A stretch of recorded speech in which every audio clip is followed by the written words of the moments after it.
Alright, the big red button has been pushed. Welcome back, everybody, to the Natives in America podcast. With me, as always, is Sky Antone. So sound off, buddy. Hey, what's up? How you guys doing? And today we got a very special guest, or two guests, let's put it that way, which is kind of a first for us. Wow. The full house there. We've kind of mentioned these guys before, and I think some of our listeners will actually know who we're talking about when we just say their names. We have Hugh and Char with us, a.k.a. Charmaine. If you guys want to sound off. Hi! So they're representatives of the Bare Beans Coffee Company. Is that how you would mention it in your LLC? Yeah, we're owners. We just go by owners. Nice. So these are the owners of the Bare Beans Coffee Company, and they're I don't know. Why don't you guys tell us where you're from? Take it. Hugh, then Char, or Char, then Hugh. However you guys want to do that. Let the people know where you're from.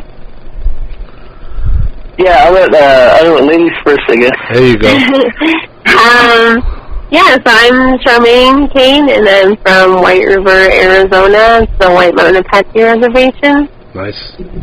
And I'm Hugh. I'm from Shamopavi in the Hopi Reservation. We've been in business for about 2 years. We operate mobily just throughout the whole state. So I wouldn't say that we're necessarily from. The business isn't from a certain area. Yeah. So the business is kind of. We're from Arizona. There you go. Yeah, it's kind of all over the place. Arizona-based. Yeah. Yes. And for anybody wondering, they've actually been to our reservation too. They actually hit us pretty regularly. We brought you guys up in our coffee episode.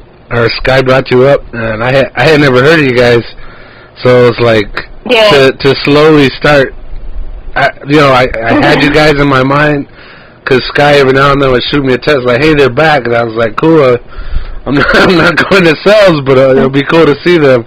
And then maybe a week or two ago, I saw you guys parked out in the driveway.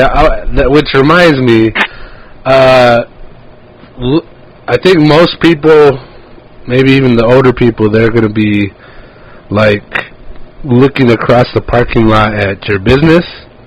And I for one would like you guys to get a big sign that like you just add on once you park, or like one of those A-frame deals that has your logo or something real big writing. Because I was like, I wonder what they're doing, and I looked over there and then I just drove off.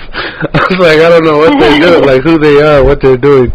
I've never seen it before. Your setup, your trailer was all set up, and you were doing business. I saw.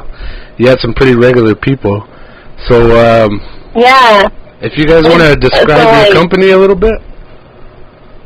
Well, just to touch on, like, what you were saying about, like, the A-frame or the sign and stuff. Yeah. We've been in business for, like, 2 years, and I think one of the things when we went into business that we kind of talked about was we didn't want to do, like, a big wrap on the trailer or all these things that you normally see with other mobile businesses. Because we really just like the personal touch of things, like the personal side of things. Okay. So we kind of like the mystery that comes along with our trailer. And we get people who come up and are like, "What are you doing? What are you doing?" And then I think if you've ever interacted, I think Sky can kind of touch on this, if you've ever interacted with us at the trailer, we're pretty personable people. And we kind of like to have conversation with your coffee service. Nice. And then on top of that, we have a lot of followers and stuff like that who almost have like more of a personal, what would you say, like a personal touch relationship when it comes to the trailer. Exactly. Because they kind of like, it's almost like, some people, we have reviews on our Facebook that say like, "Oh, I found a hidden gem," or like people will tell us, like, "Oh, I didn't even know that this was a coffee trailer, but now it's like my favorite place," kind of a thing. So I think that's one thing we really enjoy about it. I see. Yeah, and I think we'll kind of touch on to that later on, but it's more or less just that human that human aspect of doing business. We really like to emphasize that because we believe in trying to make people feel good, you know, and giving them that good feeling when they walk away with some, you know, a nice treat or a nice drink, you know, and they're able to get that feeling, kind of take that and go on with their day. So we really love to be that, you know, that little piece in their week, so that way they can hopefully tackle the day, you know. Yeah, no, what I definitely like what's unique about business is it's not a corporate feel, I guess, because some coffee shops are places that sell coffee. You might think that it was almost like part of a bigger plan, but coming to you guys is like a one-of-a-kind experience. But everybody likes to brag about knowing about this cool coffee shop, this hit coffee shop. And you guys provide that. So I guess was that always the intention of like I guess what's put you into the coffee game, because like coffee is so, I mean, your approach is pretty cool, but I guess what's fueling this truck? Like why coffee? Yeah, or why coffee, but also like, I mean, I guess enjoying that customer experience over just like, oh, we're here to sell coffee to the masses, and there's no personal. Yeah, no, we totally get you. So I think that's a great segue into kind of how we got into it.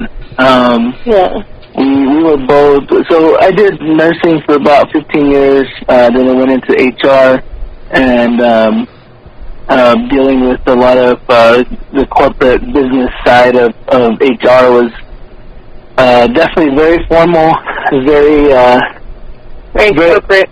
corporate, very much about classifications with your positions. So you have the frontline workers, you have the managers and supervisors, and you have the the payroll, accounting, you have the HR, you have the C-suite people, which is like the CFO, CEOs, presidents, things like that. So we and then we were both in that world. You know, me going to ASU, Charmaine went to U of A, Brew, Wildcats. I know Seb will hate me for that. She was in the pre-law stuff, and we both just ended up in HR. And so dealing with a lot of industries, not just food and beverage, but small businesses and very corporate businesses that were companies. Yeah, there were nationwide companies that we were their HR support and their HR. Even some international, Yeah, it was a lot. It's hard to take yourself seriously 24/7. I guess we could say that now. Yeah, we have some stories, that's for sure. Yeah. We were going through that. We were going through all the regimentation of being the best you can be in the corporate world and implementing it in a practical sense, and actually facilitating meetings. You're organizing all the benefit meetings and disseminating information down to frontline employees, and trying to develop employees at the same time to be managers and supervisors. There's just all the way around just craziness with the corporate world. So we go home, we would make concoctions. Yeah. We would do things to kind of disconnect, I was really big, and I've always been very big on coffee, and I think that's one thing that I think Hugh and I connect on now that we didn't before, when we first met. And like he said, you know, one Christmas, I was kind of joking with him. He was like, "What do you want for Christmas?" And I was like, "I want an espresso machine." And we just kind of laughed about it. And then he got me an espresso machine for Christmas. No. Yeah, for our house. And I think because we got that, it just kind of just opened. It was the gateway equipment for us. It really opened up a big world that we didn't really know anything about. I mean, we knew, you know, just coffee. You know, growing up, you had cowboy coffee. We had, you know, we had the drip coffee machines, and you know, or you go to a ceremony or something, somebody's got a percolator on the fireplace. You know,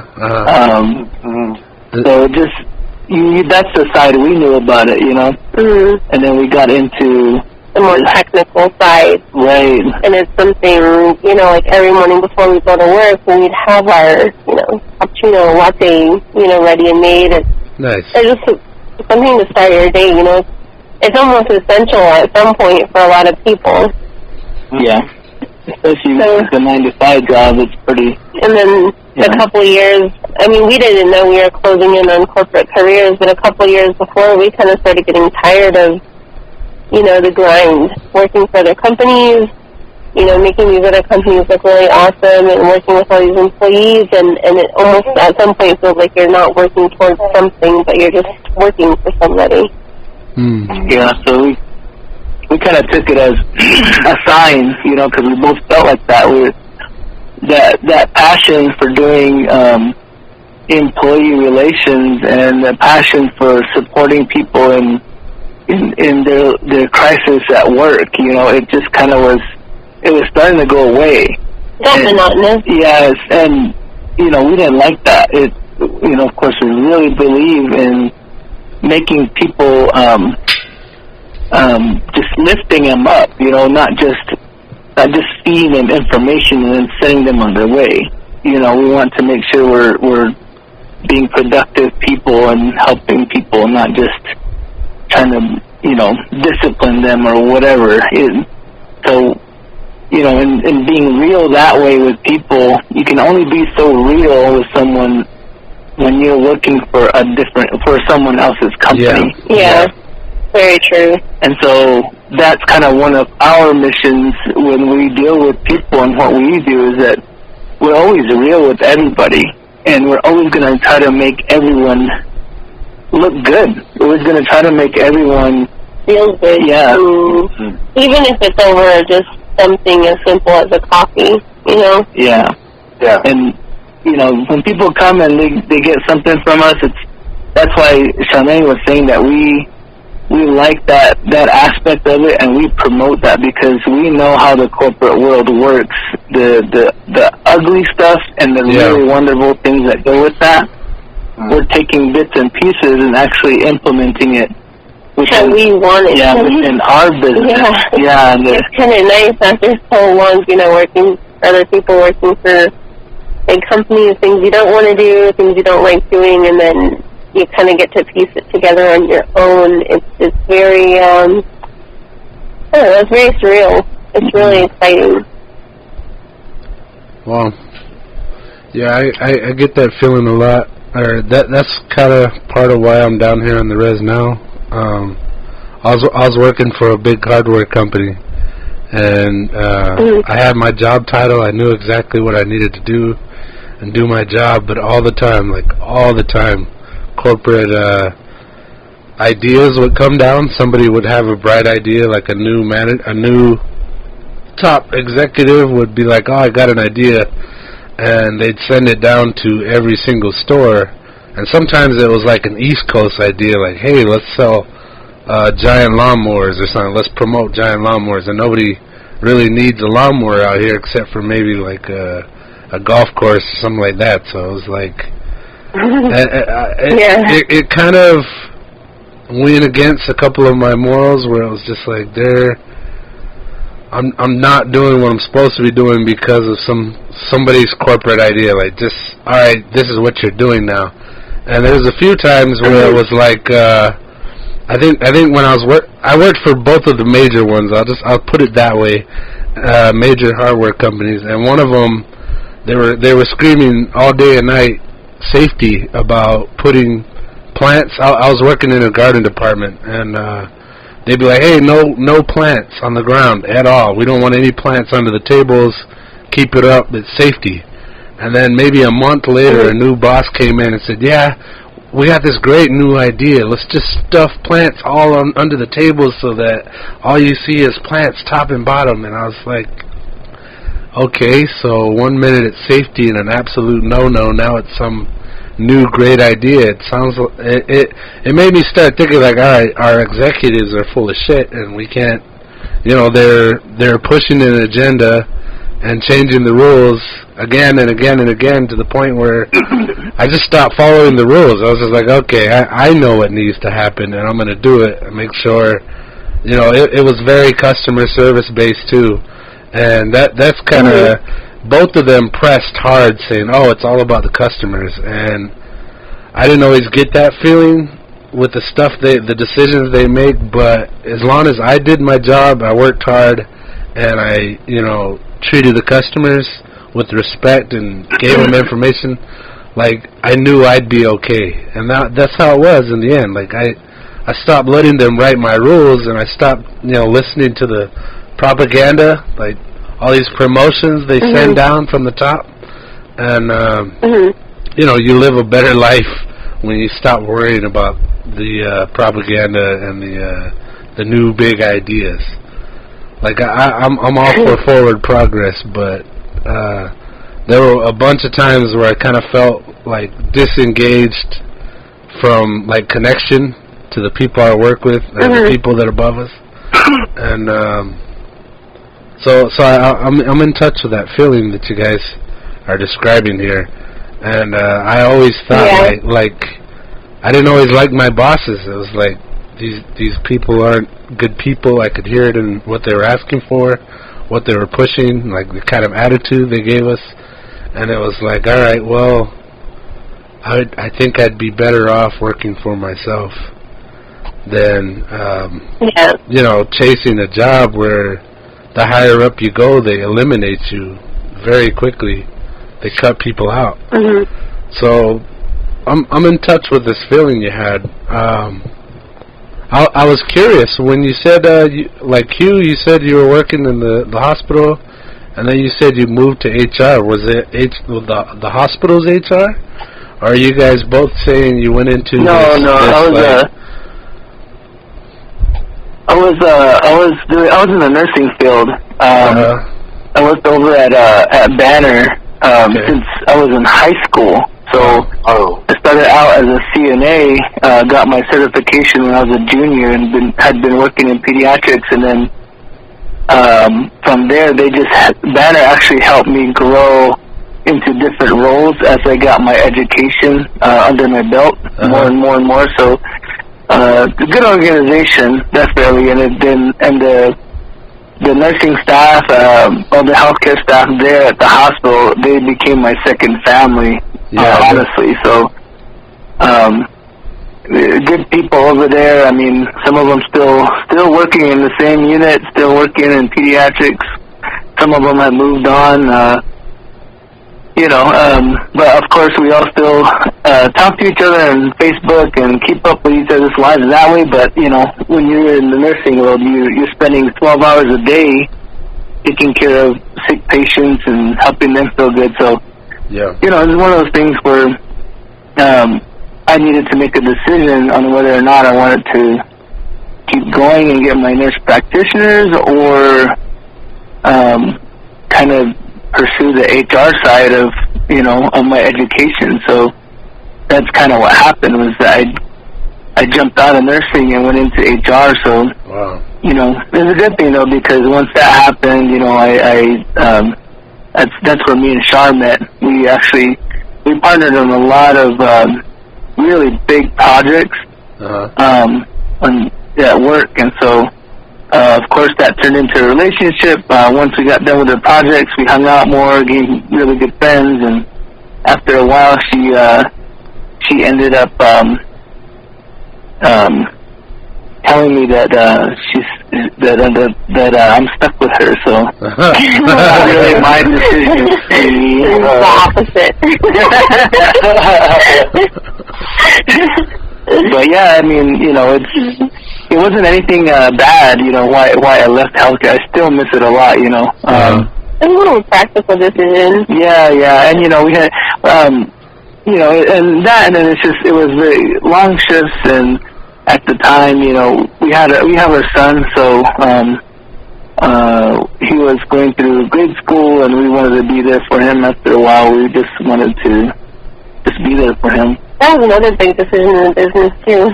Yeah, because we hit a point where we were both very well employed with corporate companies, and you know, we weren't necessarily happy doing what we're doing, but we're very good at it, and it just required a lot of long hours. And at the time, our kid was getting to high school, and having a kid in high school is just a lot of work. And he was in everything, wrestling, and football, and just he was in everything. So cross country, and we had to be there, and you know, we called him Bear throughout his childhood. That's kind of where the name came from. Yeah, Bear Beans Coffee. Oh wow! Because of him. Wow. Yeah. So one of my questions. What's that?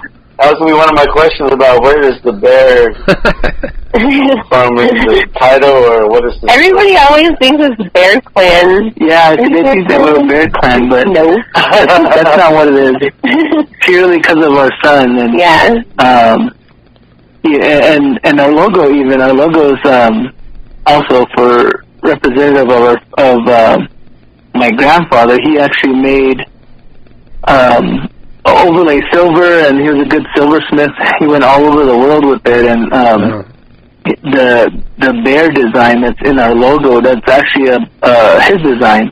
Wow. And so we use that as our logo, and it's kind of just out of respect, you know, to have part of his legacy that he left behind. You know, we're kind of trying to put a little piece of that into ourselves in our business. Yeah. Mm-hmm. Well, that's awesome.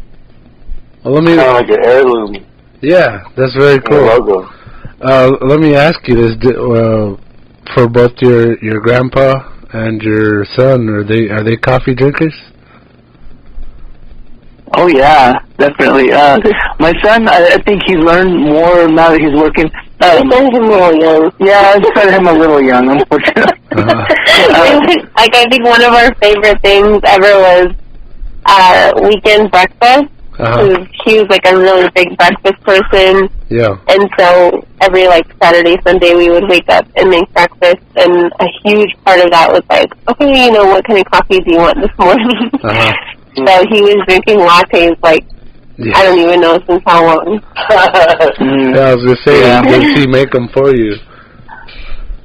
Yeah, he's, you know, it's funny, we taught him how to do it, but, you know, teenagers, they kind of do their own thing, and it was just like, okay, yeah, I know how to do it. Okay, next, you know, he kind of moved on. If he wanted to, he could work the espresso machine. Yeah, I'm sure he can. He much preferred having us make them. Yeah, for sure.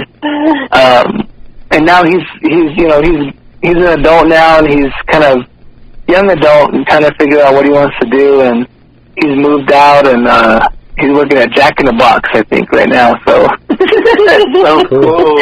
Far from coffee and lattes. I know. We're hoping he'll come around someday, but right now we're just letting him find himself. That's really important. I was going to say, he's not the guinea pig for your new concoctions.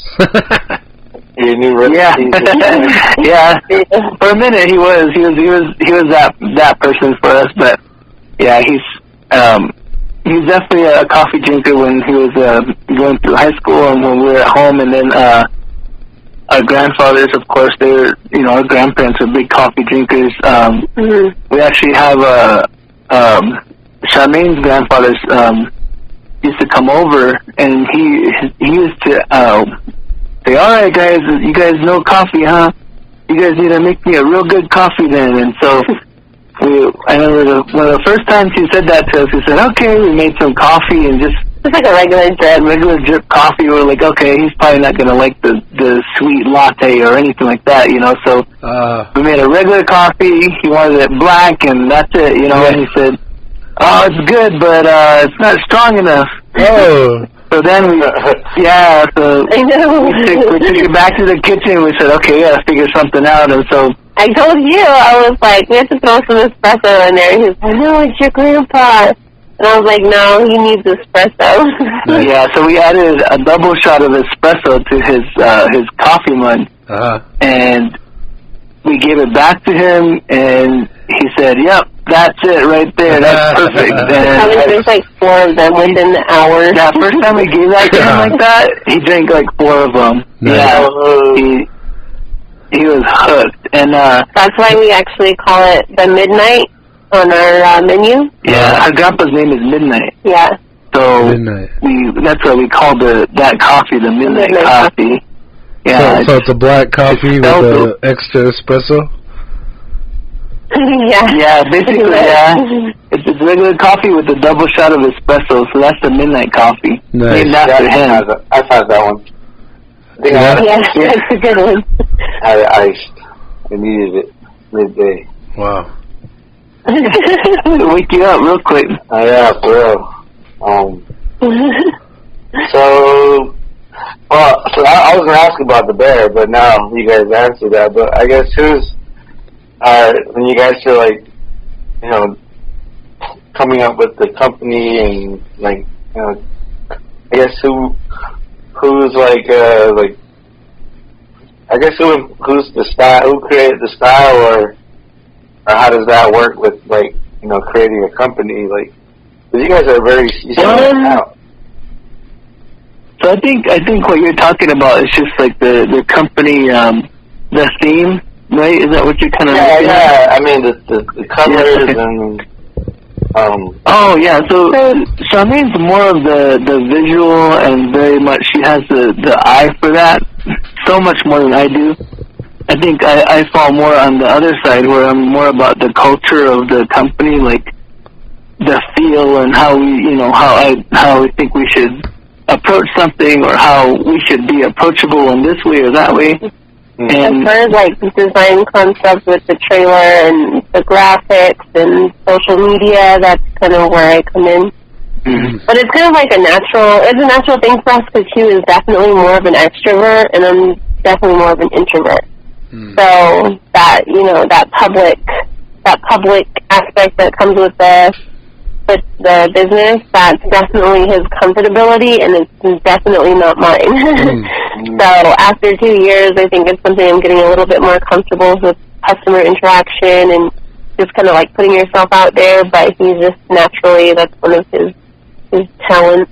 Yeah, and I think just the culture of the company, you know, you don't want to. We both agreed that when we did something, we were saying, oh, yeah, we should just do it. We should try to do this. You know, we should make our own company. And honestly, our neighbor, Jimbo, he was our neighbor forever. And he, like 10 plus years. And he's this older, he's not that much older, but he's this white guy that's he's in the guns and got this scruffy beard. He actually played in a well-known heavy metal band where literally is like hardcore fast drummer. It's nuts how fast he plays and how good he is. But that was his younger days. But now that he's older, he's kind of like settled down. He's a forward-facing representative for one of the colleges and in helping people through. He's like a counselor. Wow. Like a school counselor. Yeah, like, hey, you know, you're having a hard time. Let's figure out how to get you resources. You're having a hard time with figuring out your next step. Let's look at this. So he's that kind of guy. So, you know, there've been a few nights where we're just sitting like, hey, you know, let's barbecue, you know, and so we'll hang out together and having all these discussions with him about, oh man, we really want to do this business. We really want to, you know, have this feel for how. You know, how coffee shops are, but not every day, you know, because obviously we're native, we grew up on the res, it's definitely not everyone's cup of tea, you know, everybody that we want to appeal to is... Yeah. is the people back home. You know, that's what we wanted to appeal to. Yeah. When we really thought about our concept, we were just like, because we both grew up on reservations for parts of our childhood, and then we were both moved to, like, Phoenix metro area, and kind of had that urban influence, and we both decided from the very start that it would be really, really cool to start a mobile cafe that visited reservations exclusively. Wow. Yeah. Something that you don't have. Yes, that's what we started at. And then, yeah, and it turned into more like, okay, that's great, but we obviously need to appeal to not just the reservation people and we kind of need to make some money. Yeah. You know, we're priced reasonably. We're not expensive at all, you know, and so we want to make sure it's reasonable for everybody across the board. But the verbiage and everything, and the just the general public-facing videos and postings and all that stuff, it's not just for people on the res, you know, and because we have thank goodness, we have a lot of awesome followers that are in Pine Top, Sholo, Heber. Yeah, they're all over the place. Yeah, so they, you know, people that aren't from the res and people that aren't native, they actually appreciate what we do as well. But at our core, our roots are obviously, you know, indigenous, res life kind of thing. Yeah. And that's kind of what we always kind of come back to. You know, we'll venture out on things here and there, but, like, you know, we try to keep it, like, respectful. We actually did an interview recently, with another... Yeah, we did another thing where they asked us, like, oh, what kind of indigenous ingredients do you use in your drinks? Okay. And we were just like, we could probably pull on a lot of different things between our two cultures, but we're definitely not here to make money off of our cultures, you know? Yeah. And I can see that. We don't want that to be a blurry line. And so things that we do, like the pinon, you know, a lot of tribes recognize pinon seeds and eat them and enjoy them and stuff. So that's something that we felt was like a safe zone. Okay. And then we also enjoy like the quirky stuff, like the anti-slayers. Oh yeah, we have native humor. Yeah, all the native humor stuff we're trying to put in there. Yeah. I want to ask about that. Yeah, we just, it's funny, man, because, you know, we do things on our own terms. Well, it's like, you know, when you say somebody kind of goes to the beat of their own drum, you know, they're just different, you know, people that they're not strange and not weird, they just kind of they're just unique, you know, and I feel like that's us. And yeah, and we try to like just do things the bare beans way. We're not trying to copy anybody or trying to do anything that someone else is doing. So it's just the bare beans way. The bare beans way. Yeah. So we end up a lot of times people say, "Hey, do you guys got a dragon slayer?"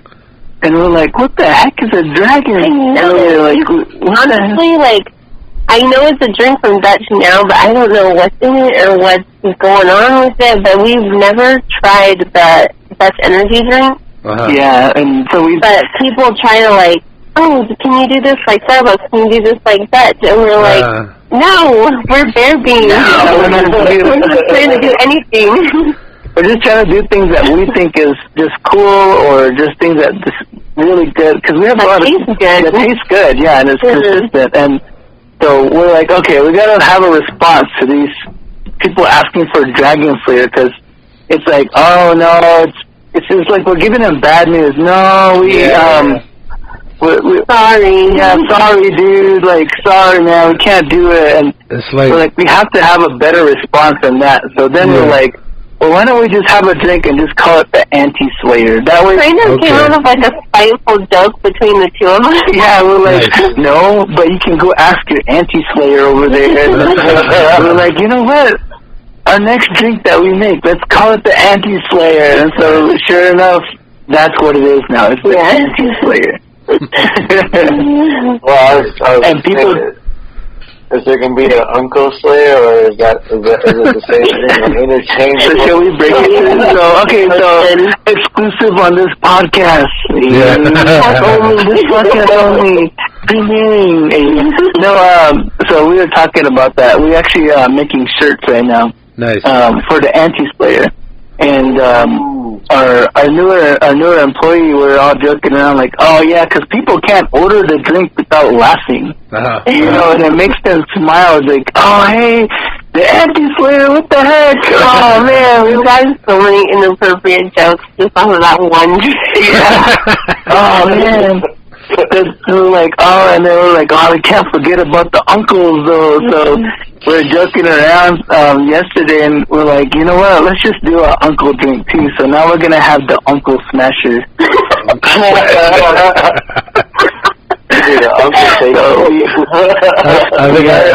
Smasher. I got it. Yeah, I'm pretty sure I got aunties that have been called that. I like it. sorry, so the next drink we have, that when we come to sales, we're gonna have the Uncle Smasher and the Anti-Slayer. Oh, cool. Oh, nice. We just made the Anti-Slayer. We just made the Anti-Slayer a permanent menu item because it's really cool. You know, it's quirky. It tastes super delicious. Everybody really likes it. Nice. So we'll probably have both of them as like our signature energy infusion drink.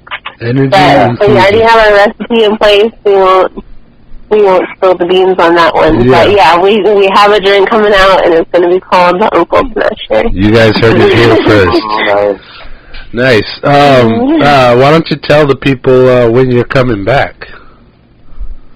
It's always a loaded question. We literally got messages tonight. Just an hour and a half ago, someone from sales actually messaged us and said, hey, when are you guys coming back? And we told them that we have it in our minds right now that we're coming back in October. It's just a matter of when in October.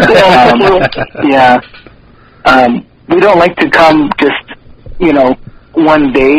Of course, we come 2-3 days. This last time we were there for 4 days. We almost died from heat exhaustion. Oh, yeah, we almost died in cells a couple days. Hey. Oh, man. The water? Just surrounded by coffee. Yeah. It was good. It's just, it was the humidity that killed us. The heat's not bad, but man, it's just the humidity that was killing us this last time we were there. But we don't mind, Yeah, and everybody's nice, man. We come to sales. That's the main reason why we really, honestly, we go take the time. The first time just to see, just to see and try. And yeah, everybody kept telling us, hey, you guys should come to sales. And we have a couple friends down there, and we're like, might as well, kind of take this business everywhere, and then we just really vibed with the people. Yeah, everybody down there is really cool, and you go to different places, right? You get these, different demographics of customers, where you can be right outside the city, and they're like, can you do a mocha choco whatever, and, or can I get a half-calf non-fat, blah, blah, it's just like, we're not that kind of company, we got, can you do a frappuccino or frappe? It's like, okay, so you want a blended drink. We can do a latte blended, we can do an iced coffee blended, or we can do a blended slushy. We have some teas. They're not blended, but they're good, so it's just more like that approach versus them just spitting their order at us, And we really, our signature drinks are handcrafted with, taste and appearance and all these things in mind. We don't put anything out that we don't love ourselves. Right. And we really want people to try our signature drinks before they just kind of order their norm that they get from Starbucks or wherever, Yeah, I like that. And that's kind of why we go to sales, is because sales, the people there are just real open. They're open to try new things, and for example. Yeah. For example, I think you might have tried everything on our menu. Yeah, I think so. Except the teas. I never tried the teas yet. Teas are good. Yeah. Teas are really good. In spring, during our spring menu, we had 3 different specialty teas that we brought on board. because it's spring, and it's very, very spring floral and everything. Yeah. One thing that we kept on from that menu was the cherry blossom tea. So if you haven't tried the tea, I would suggest trying the cherry blossom tea. Nice. Because we purposely carry those ingredients so we can keep offering that. Nice. Yeah, that way we don't get harassed for it, and we don't have to say we don't have it. Right. Yeah. Yeah, but the people themselves, they're just really cool. They don't. I mean, it's hard to explain it. I mean, it is. Everybody's just like they're all on the same wavelength. It feels like. Yeah, like we're just people. We're all the same people. We're not any different, and we don't approach anybody like, oh no, that's not good. You shouldn't try that. Or we visited like tribes where it's almost like you have to prove yourself. Like you have to prove your worthiness to be here. Yeah, you're a vendor here. You gotta can you do this? Can you do that? And it's like, okay, yeah, we can do that. And, but yeah, I think Sales is the only place we visited where we haven't had anybody who's really like that to us. Yeah. That's cool. If anything, you're welcome. Sales has the most, yeah, you're welcome. Oh, thank you. Yeah. If anything, Sales has the people that go for the most extreme. Nice. We have someone down there that does like a quad shot with a little bit of hazelnut, but man, the quad shot of espresso. Really just drinks espresso. Just a straight up espresso in a big cup. They just like to shake, I guess. Just start jittering away. Yeah, but it's cool. I mean, we like it down there. We're happy that things are still going on down there too, and Yeah, we'll be back. We'll be back in October for sure. We just don't really know when. Okay. All so if you hear this podcast, please don't message us.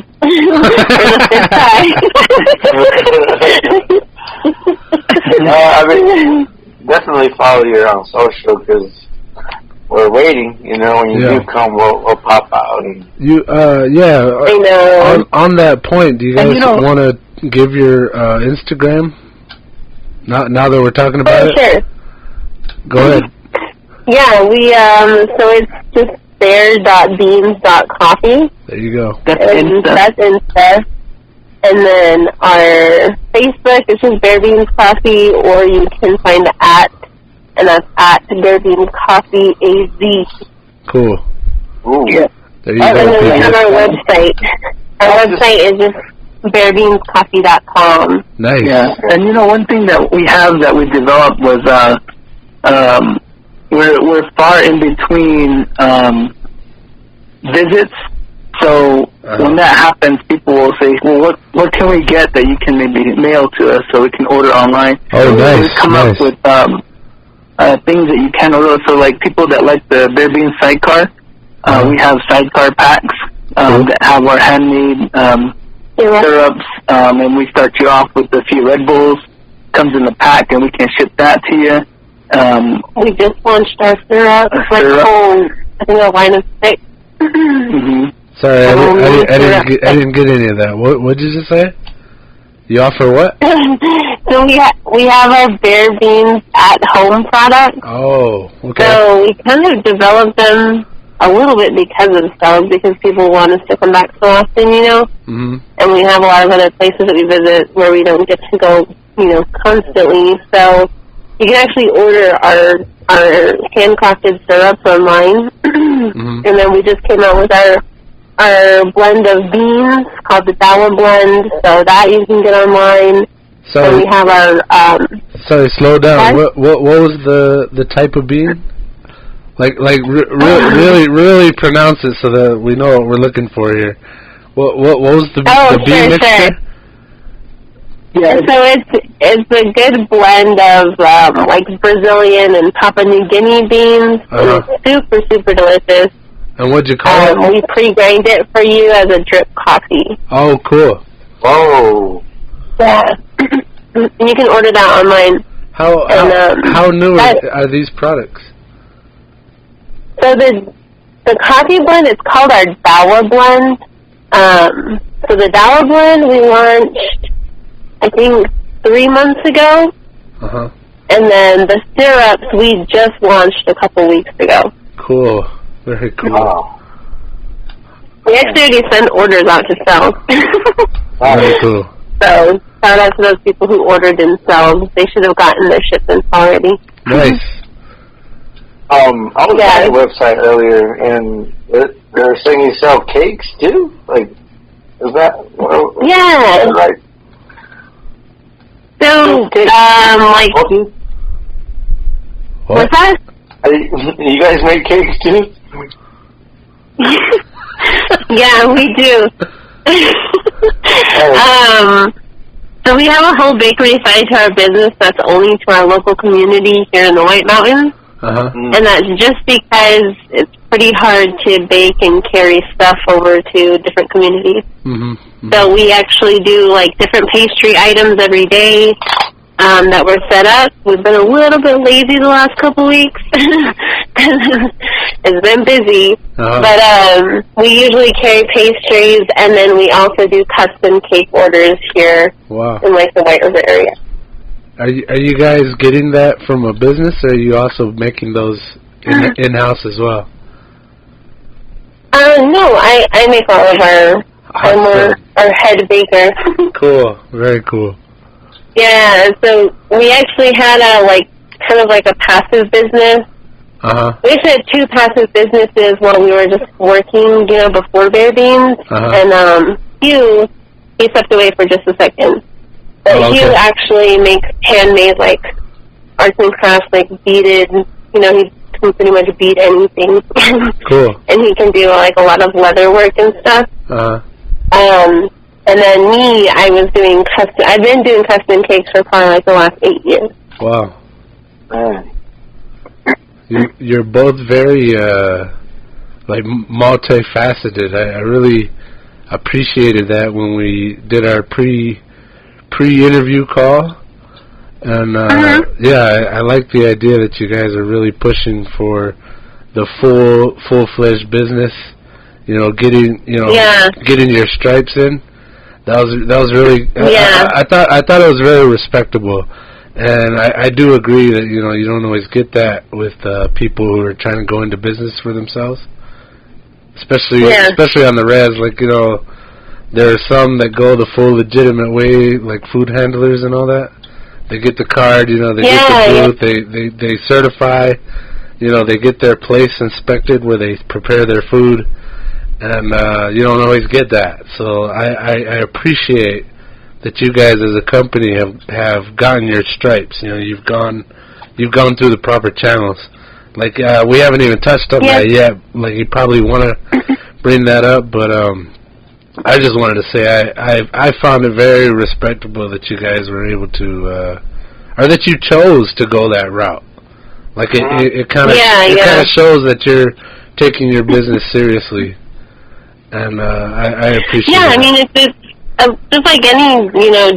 just like any successful business, you have to have a good structure. Mm-hmm. You have to have building blocks, and I think that's one thing that we can thank our past careers for, is just understanding what those building blocks are and kind of putting that in place. So yeah, we did. We went the extra mile, and we are an official LLC, and that's something that we are dead set on from the very start, because like we said, someday we hope our son will come around and probably want to take part in our business. Yeah. And if he doesn't, that's totally fine, But hopefully that's something he'd like to do, and we'd like to make this be something that lasts. Yeah. That it's not just, 2 3 years, we're selling to make money and everything. Yeah. It's just genuinely something that we really love to do, and that we want to do for a long time. It's funny that you talk about that and you're mentioning that, because I know for us, we have a lot of respect for our fellow vendors that are out there. Mm-hmm. Not the ones that have pursued like the LLC or the business structure of how to do things, but our tailgate res cooks. Man, you see these people, they go out there and they set up a whole kitchen. Yeah. Shout out to Garcia. They have a whole kitchen out there, and you know, and they work in the heat and the elements, the seasons, you know, and that's, you can tell when somebody really takes it seriously, and we see that in these businesses when they invest in their equipment, invest in their people, and they want that help to get good food out right away for people that are coming around at lunchtime or at breakfast, and you know, it's great because it just it makes you feel like you're a part of the community. When we visit, you know, when we visit cells, when we visit even here in our own community, we have people that we don't even know, and they come and set up their stand and they sell during lunchtime. And that's the only time we really see them. But man, it's really cool to see that they're trying to pursue something and do good things for themselves and try to better themselves and make a business out of it. Where we find difficulty in supporting other people is when you hit, you know, first of the month, and then you go cash in your chips at the grocery store, and you set up at the vendor site for 2 days and try to make, you know, whatever you can just to kind of pop up and make a little money. You know, that's where we find difficulty supporting people, where it's just like, I'm just here for a couple days, you know, bust it out for a couple days, just trying to make a few bucks, and it really, you know, product means nothing, and interaction means nothing. That's where we just kind of disagree. We'll just say it that way. Yeah, and that's putting it nicely. You know, we have people that try to, that I guess they think that what we do is easy, and by no means we make it easy on ourselves, because we want it to be a step above. We want it to be authentic, and we want it to be something that we're proud to put out there too. So we find it hard when we find people that try to replicate our drinks. They try to replicate our business, you know, and you know, it's good that they want to do something. It's just hard to support them when automatically they're already our competitor right off the bat. You know, and it's hopefully they do something good with it, and maybe they grow and keep it going. But when they're automatically a competitor, obviously in the business world, that's kind of where we draw the line. You know, it's just, we got to make sure we stay competitive within our realm as well. Yeah. But that's why we kind of want to be taken seriously, I guess. Yeah, we want to be taken seriously for sure. I don't know. I think after this, me and Sky are gonna start selling Natives in America podcast coffees. I don't know. It just sounds right. We'll make a special blend for you guys, and you guys can sell it. We'll pour it in a. You guys already have my You guys already have a drink. I'm the anti-slayer. You guys named the drink after me.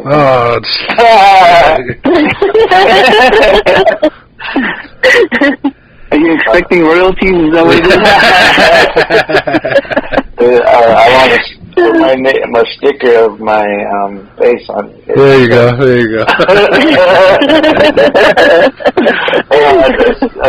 Put a face to the name. I like it.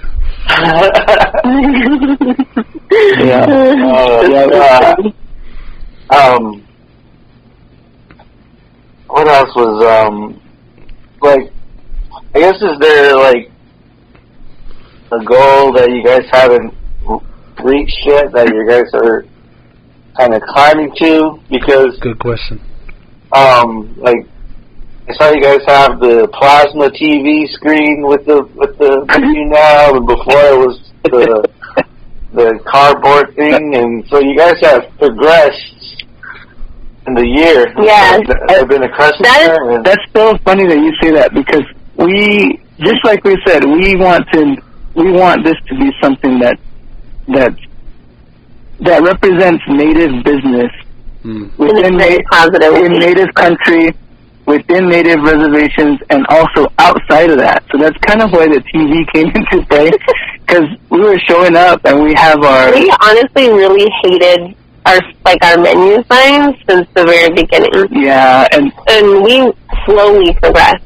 And we made so many changes to our menu, almost monthly. Like it's just in the first year. Yeah, in the first year, it's just growing pains. You know, we realized, oh man, this verbiage just confuses people, or oh man, this... Or it's saying too much. That's where we were getting some people who are replicating drinks because we were being a little bit too descriptive in our menu. And so it's just like, there's all these little nuances. I'm sure you guys can understand being in your second season with the podcast. I know that's something we kind of talked about too, like, growing pains are real, you know, like, you live, you learn, and hopefully you do better the next time. Yeah, so, and when we go outside of the res, there's a whole different standard that people hold you to. You know, because they're used to these huge companies giving you a touch screen to order on. Or giving you, like...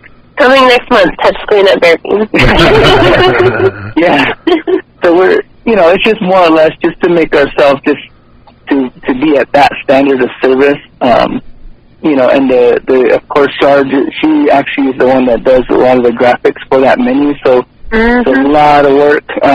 It looks like nothing, but it's all very intentional, and it takes a lot of time. So we're progressing. One of our biggest things that we're rolling into now, we're supposed to be rolling into it October, but we wanted to open a standalone location. Yes,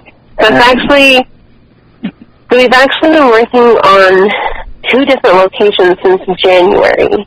Cool. And we won't be specific about where or who or what tribe, but I mean, I think anybody who lives on a reservation can appreciate that there's a lot of red tape that comes with working with tribes. Yeah, definitely. Even when you're from there or you've been there a lot or you know people from there, it doesn't make a difference. And so, since January, specifically with one location, we've been working, and we just got news back probably like 3 months ago that the location we were interested in is now up for renovation. That probably won't be done for 2 years. Jeez.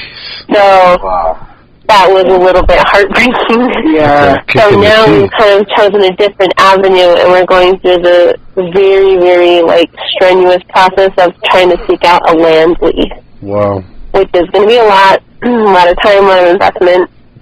And then the other location we were looking at was in Cells. We'll just be honest with that. It was in Cells, and we've been working on that one since about June. And we're hoping, it was available, and it was gonna work for what we were looking for. And we were hoping to open in October, but unfortunately, there was just another person who was interested who put in a bid that was they were going to pay the entire year's lease right up front, and we were told that, you know, if that's something you can do, we'd love for you guys to occupy it. And we were like, maybe not. There was like no way we could make a whole year's payment on it. And let me just pull out my checkbook and write a check for $20,000 real quick. My back pocket. Right? We're still growing, so we don't have that kind of capital to work with. But I think one big thing, too, that's kind of been a huge blocker for us, like taking that next step, is just that we refuse to have debt with this company. That's a good way to run. So it's definitely, I mean, it's been difficult, but we'll get there. Oh, yeah. I believe we'll get there at some point. And it's like we really want to open on a reservation for our first location, but we're kind of getting faced with that hard decision where we might just have to just run somewhere else, you know? Stateside is what we call it. Which, I mean, it's not the end of the world, you know. I think we'll get to that level. It's just the chips all have to fall in the right place, you know. They all have to be in our favor at the same time. Venus or something has to be in retrograde or something like that, right? Venus. That's kind of our most immediate next goal that we're working towards. Because it was very, very real in Cells. And literally the day that we went to go get the check to make the deposit, was there our fingers. The day that that department said, we need a ticket, we need it, we're going to give you the whole year's rent. And so it was very deflating because that was the first day. This last time we went to sales, that happened at the end of the first day that we were there. Oh, man. So that next day, man, it was hard to get up, man. Yeah. Well, you just get one of your coffees and sit down, and you'll work it out. Yeah. Put on your big boy pants. Yeah. And then get to work. Right? Big boy pants with a tall cup of Joe. Nice. Yeah. So it worked out. You know, we sweated it out basically, just to get past that. So we're looking at new avenues for location, a standalone location. Yeah, we're definitely not giving up. That's for sure. It's gonna happen. It's just, like we said, it's gotta be the right time. It's gotta be the right place. Yeah. Well, you can't rush art. You can't rush art. Well, I have to ask. Whoa, no. Sorry, I was getting a phone call. I have to ask though, like if you had the location, you're not gonna like split up your dream team here, right? You're gonna have people work it for you, or are you gonna like show up? That's part of the reason why we wanted. That's part of the reason why we wanted the reservation location, because it helps to create jobs, and we know we'd really love to be 100% like indigenous run business. Cool, very cool. So what you're saying is, if you had a location, you'd be employing members of the tribe there? If it was on reservation land, unfortunately, we come into some weird things with laws and stuff. If it was off reservation land, well, we can't really enforce that. But that was kind of the hope, and being that like the dream here was to bring, you know, these coffee and just like good stuff to reservations where, you know, most reservations are fairly remote and they don't really have access to stuff like this. Cells being a prime example. That was the dream, and so obviously, you know, a natural step up from that would be to open a location on the reservation. And, you know, well, like we said, we'll get there, but we really have our heart set on that being the first step. Yeah. Well, I really think you guys will get it. Like, it sounds like you're all forward motion. You're looking forward, and it sounds like you know, besides the whole lining of the planets, I think you guys make your own opportunities. And as a business, I think you're gonna get. Well, we do have a TV.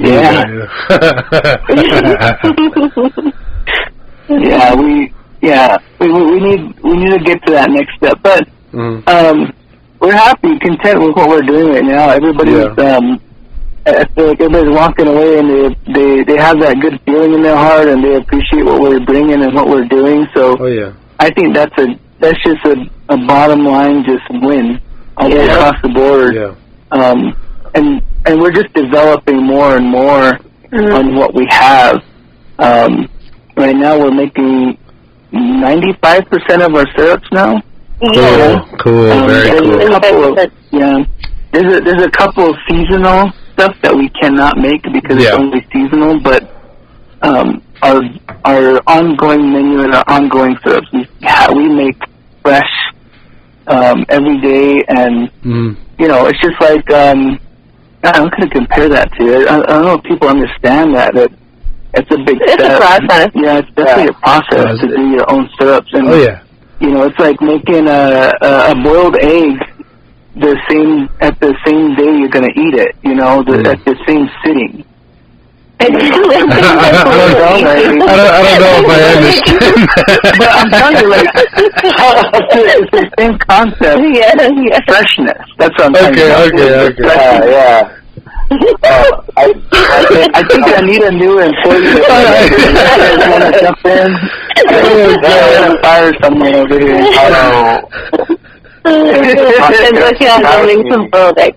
You guys surprised me that day when you guys are like, you're like, I ran out of the cream, so I'm gonna have to make some, or something. You guys make your own whipped cream, and I didn't even know that was like. I I just thought it came from the can always, so I was like, well, you guys are like, whoa, that's a big deal. Coffee scientists, man, like making whipped cream and stuff, so. That's what did it for Sky. He's like, oh my God, whipped cream. Like, whoa, mind blown. Mind blown. Well, here's another thing to blow your mind, right? So we make our own whip, right? But because we make our own whip, we actually have our fall drinks. We actually have a pumpkin whipped cream that we were making. That was one of my questions coming up. Was if you guys buy into the pumpkin season? You know, there's always pumpkin spice. Huh? We don't do pumpkin spice. It's kind of hard. So this is where we find difficulty, right? There's so many big companies out there that produce all this stuff that people buy into. Yeah. So we actually make our own. We call it our pumpkin pie syrup. Oh, cool. Pumpkin spice pumpkin pie. Oh. Yeah, it's 100% pumpkin with 4 very, very real spices infused. Cool. And it's so delicious. Yeah. And are you going to have this one in October? Yes. We're actually starting it tomorrow. Sweet. So we'll have it from then until about probably November, the end of November. Wow. Okay. Yeah. And then we start the winter special, winter menu. But, you know, another that credit, you know, of making all this stuff and having the quality ingredients and quality stuff that we're putting into these drinks, it goes to Char because she's amazing when it comes to scratch cooking. You know, people always say, oh, can you make this or that? Like, literally, you could probably make anything, you know, for pastries. Somebody said, hey, you know, I really want to try some. Just the other day, the security guard constantly coming to us for drinks. Hey, when you guys make pastries, you guys ever do Angel's food cake? And we're like, yeah, we can do that next week. One day we'll do it. We got you, and he's like, really? You know, and we're like, yeah, you know, if you like Angel food cake, we'll make maybe a mini Angel food cake. Wow. So that we can take it and eat it with lunch or something. And yeah. It happens just like that. Hey, guys, you guys do cookies? Can you guys do a cake? Can you guys, you know, we try to accommodate off the special request, but it's not box cake. It's not, you know, some filling that you buy pre-made. It's literally scratch. I've learned so much baking and cooking and everything from her. Before I thought I was special because I could cook mac and cheese and you know, cook some brats on the grill, that kind of thing. Yeah, so it's kind of cool to watch her do all this stuff, and you know, one day hopefully we'll get a chance to be able to share that with the salespeople. But it's just hard to carry all this stuff and keep it fresh, you know. Yeah, for sure. So on that line about keeping things fresh, I was curious. I saw you guys' post a couple days ago, maybe yesterday. It was you guys are having a rainy day, and you said, all right, we're just doing orders today. It's so rainy, we're gonna deliver. And I was curious what you guys had to change to keep things fresh for delivery. Like you whipped it up at home and then drove it there. Or how was that working? No, we literally just set up the trailer at the house. It's in the yard. Oh, okay. Yeah, so the trailer holds everything. Yeah, it's just so, you know, when we go to events in Flagstaff or in, you know, Payson, wherever, we carry everything on the trailer. So when we need syrups, we make things on the trailer. You know, we have all the supplies and equipment to do that safely. Of course, with the highest, the food regulations and, you know, all that, with all that in mind, you know, we have sinks there, we have water, all that good stuff, hot water. Cool. So we have everything there. It's just, when we, you know, just because people know where we're at, we go to the vendor site, every day. But today it was pouring. It was really pouring. It was pouring. Yes. We went out there thinking, okay, it'll pass. We were sitting there for close to 45 minutes, and we said, you know what, we just need to go home. And on the way home, people were asking us, "Hey, are you guys set up? Hey, where are you guys at? You know, I need my coffee." You said you were going to be here at this time. Yeah, you said you're going to be here at this time. And we said, you know what? Let us get home. We'll make you something once we get the trailer, unhooked, and we got to, of course, prime up everything, prep everything like we're setting up somewhere. Mm-hmm. We just did it in our front yard, but I did deliveries along with our other employee.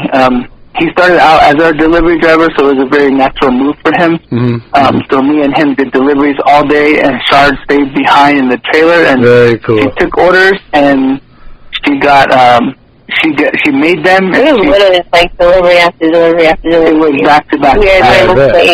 That's kind of how coffee moves, like by the cup, very quick. Yeah. So it was. I mean, I don't know. I guess I didn't think of it as anything different. That's how we normally do. Yeah, it's nothing different. We just set up in our. We have about an acre of land, so we have plenty of room to set up the trailer there, and it's just we don't have people coming to our house buying drinks. Okay. Yeah, please don't. Please don't. Yeah, please don't stop by. Yeah, please don't. Yeah.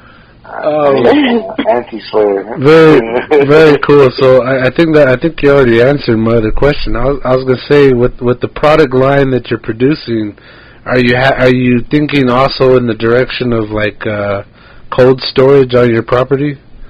Like you said, it's all contained on the truck. At some point, are you gonna have to expand to further storage, like a walk-in fridge or something? So we actually do have like a little commercial fridge in our office. So we use our office as like all of our backstock inventory and everything. Yeah, I was curious. And we have a little commercial fridge in there, but we make our syrup, like you were saying, we make our syrup every day. Yeah. It's definitely a commitment, and it's not easy. I'm sure. But any time that you come to the trailer, you're drinking the syrup that was made in the last 48 hours. Nice. That's very pretty much guaranteed. Cool. And we try to stay all natural. The only thing that we can't keep all natural are the fruit syrups, because, I mean, they're real fruit. Cool. So we have to have some preservative in there. Yeah.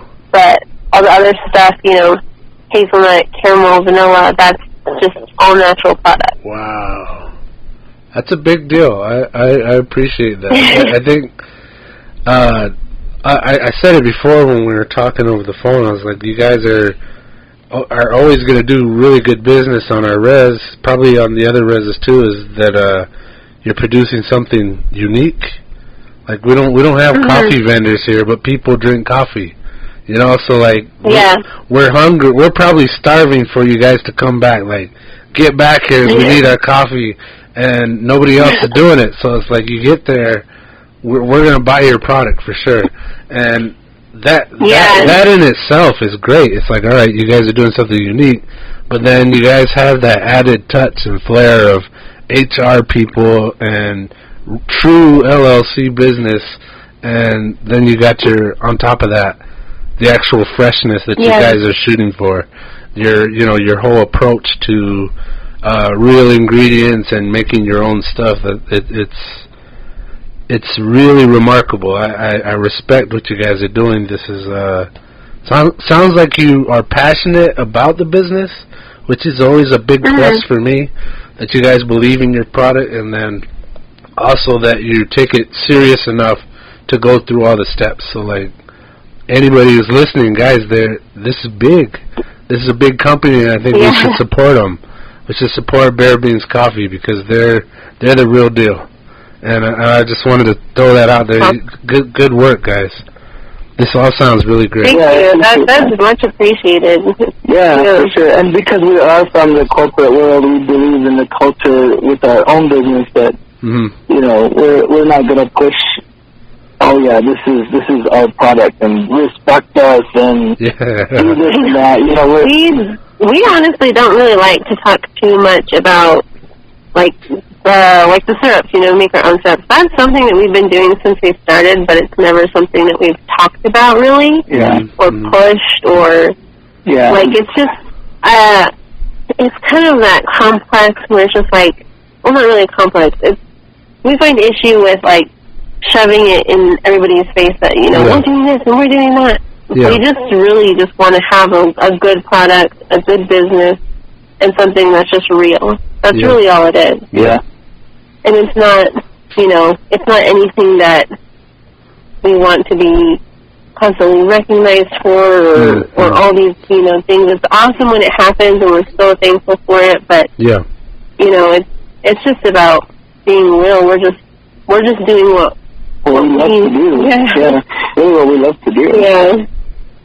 Very cool.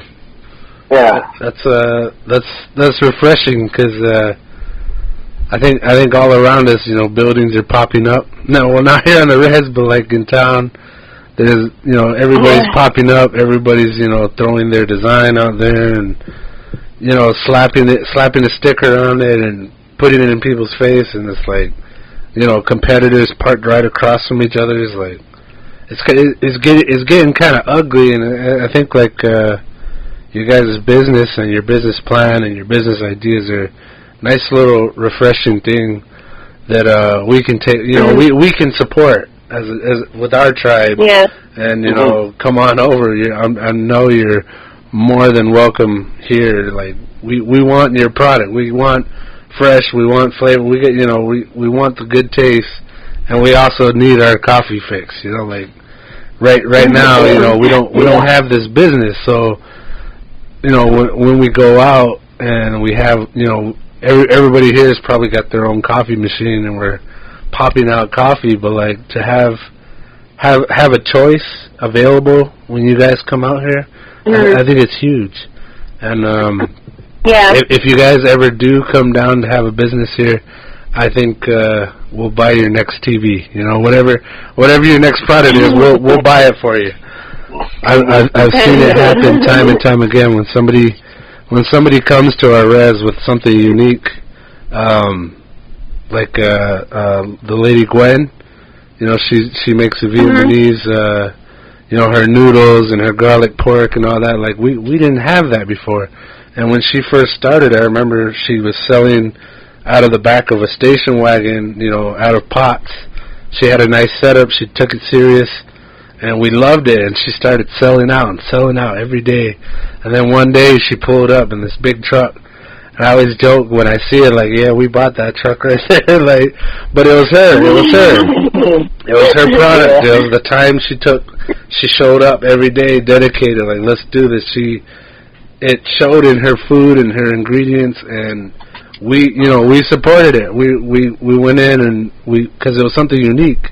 And I think you guys have that. You guys definitely have that. So I'm sure I'm not the only one, but I'll say I'll vote. You know, I'll vote for you guys to choose here if you ever get a chance to set up a location. I'm looking forward to it because we drink coffee for sure here, and our main option is, you know, some flavored creamer into some just regular coffee.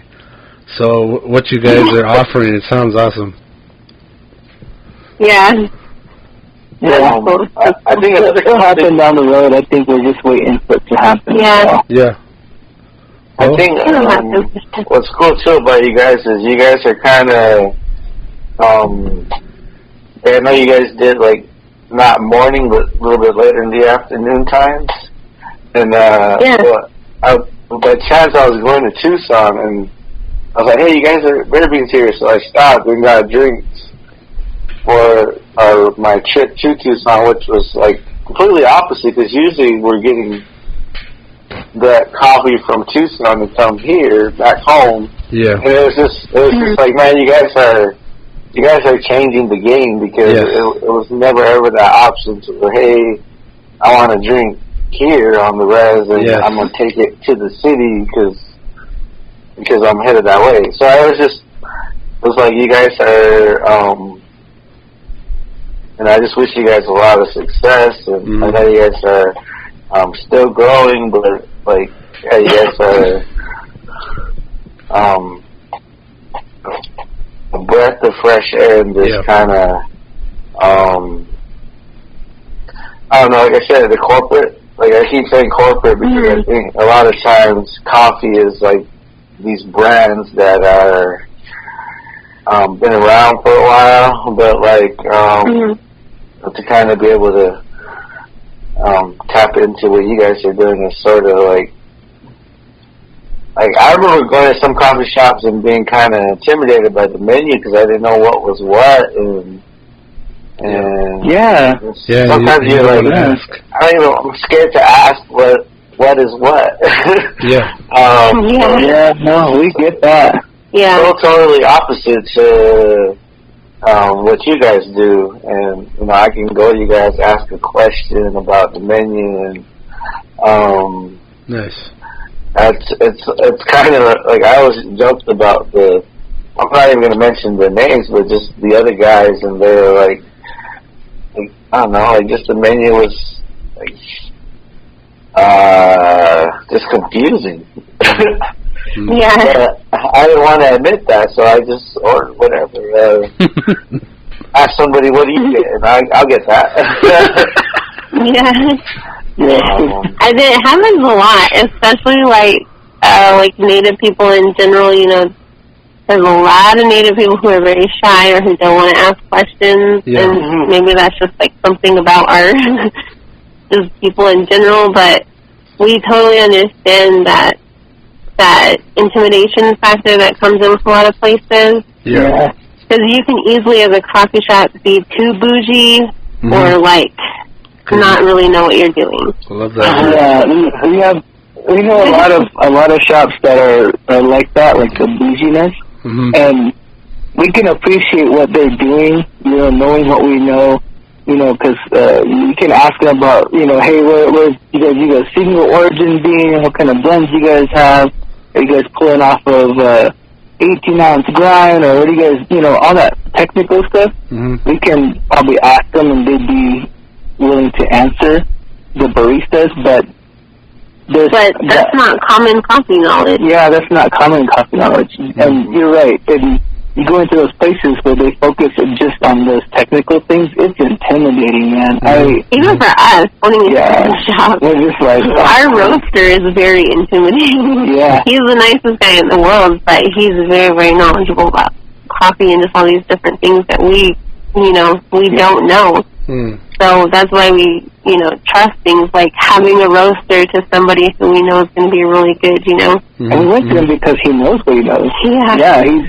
That's the reason why we have the higher standard. We vetted a lot of our products, and because we did that with our coffee beans, we have consistency, and we're bringing the really good stuff to the res, not just stuff that you would buy at Costco or at Walmart or wherever, and just sticking it in a grinder and making espresso out of it. That's not how to do it. Yeah, so I think that trust factor that we have with our roasters, that same trust factor that a lot of our customers have with us, where it's just like, yeah, I don't really know a lot about coffee, but I trust that you're going to give me a good product, and it's going to be delicious, and it's not going to be intimidating to come over. And I think like most of the time our second question to people is like, or our second comment to people is like, oh, if you have questions, just let us know. I think that's something we say most often, because it can be intimidating, can be weird, and we don't like having somebody approach the trailer and we're not there like, oh, good morning, hey, how's it going, right off the bat. Yeah, that's good. So I feel like that breaks the barrier too, so that personal aspect means a lot to us. Good. So, did I cut somebody off? All right. No. So my next question I've been putting off for a minute here, but I think this is kind of the perfect time. I would like each of you to, and I think me and Sky will go too. I think maybe we even covered it already in our episode of coffee in season 1, but I'm asking you two now. I want you to each take a turn. Maybe the ladies first again, or since she went last time, you go first. You guys figure that out. I'm curious. I want you to kind of lay out a timeline of your coffee, because I kind of think like right now, at whatever age you guys are, and you're in the business, you have a preference for your coffee, and I kind of think when you describe something like that, it's like unique as a fingerprint. People like what they like. So I would like you to kind of take us from when you first had your first cup of coffee and just describe that a little bit, and then work up your timeline of who you are now and what you drink. So I'm kind of curious if you could lay each of you could lay out how you came to where you are now, like your experiences with coffee that got you here, if you could. Yeah. So who's first? Sure. You want to go first, or you want me to go first? Rock, paper, scissors. Ready? Okay, you're first. Okay. So one time, a long time ago. You gotta do your Rez accent when you're a little kid. Whatever. There's one time, long time ago. No. Mine's pretty simple. You know, so I don't remember my exact first cup of coffee, but I was introduced to coffee by my grandpa Midnight, and he was just, you know, as we told you, he's a hardcore coffee drinker, and he's very much cowboy coffee all the way. So, just like, I guess, some of my earliest memories, like, honestly, probably thinking I was maybe, like, 7 or 8. I would wake up in the morning when I was staying with them, sometimes on breaks or whatever, and he was always the first one up making breakfast, and it'd always be, like, a steaming hot pot of coffee. Nice. And I don't mean, like, a drip pot, you know, or, like, a fancy, it was literally like an enamel pot. Nice. And it would be on the stove, and you'd get a big mouthful of grounds, like, at the very bottom of a cup of coffee. But that is, like, yeah, that is my earliest memories. And grade school, high school. Yeah, through grade school, high school, you know, my taste kind of developed. That's what I was used to starting out. So obviously, I was a strong coffee drinker from the very beginning. Strong coffee. And then high school, we lived in Chandler, so we had moved to like the Phoenix metro area, and it was just like Starbucks everywhere. And so obviously got into the whole Starbucks craze and stuff like that. But I really loved strong coffee from the beginning. So in high school, my favorite thing to get was a dry cappuccino partnered with like a blueberry scone. Man, that was the best. That was your deal. Nice. All right, after school? After high school, it was just like a whole, after school. Just after school, because I also worked at Target. That was like one of my first jobs. Okay. And they had a Starbucks in the Target. It was like one of the first Starbucks to go into a Target. Nice. And then, yeah, Starbucks basically ate my paycheck. And then... And what would you get then? Same thing? Same thing, the cappuccino, and then I kind of ventured into more of the sweet stuff like a macchiato, the caramel macchiatos at Starbucks.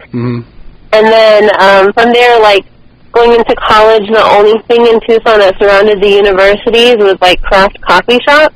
So that's kind of when I got into, like, hardcore lattes, and they would do, like, the really awesome latte art and stuff like that. And that's kind of where You're saying in the phone? Escalated a little bit. And I was at the coffee shop morning and night. You know, like, in between classes, just going crazy for it. Nice. And so now, after I met Hugh, he really liked sweet coffee, which was definitely not my thing. And he kind of got me into sweet coffee. And so that's when it was just like more intense. Like some of the macchiatos can be sweeter than others. Definitely, you know, flavored lattes, because before I never really drank flavored lattes. It was just straight up like milk and espresso. Yeah. And now, I mean, it just varies depending day to day. Sometimes it's latte, sometimes latte macchiato, but I still really like that strong presence of espresso. That's definitely, that hits the taste buds perfectly. So right from the beginning, you liked the strong coffee, and it stuck with you. Yeah. That just launched it right off the bat. Cool. Last question about your history. Do you have a favorite item on your guys' menu? Like, what's your favorite? Do you have a favorite? That's a difficult question. I bet. I guess what I drink the most of is cold brew now. Cold brew. Either like black cold brew or cold brew with just like a little bit of cream. Cool. Okay. Yeah, because that one's just like cold coffee. It goes down real easy, and our cold brew is really smooth, so it's like caffeination right off the bat. Nice. Straight to the vein. Nice. Nice. All right. That went pretty well. Pretty much. I wish it was Ivy.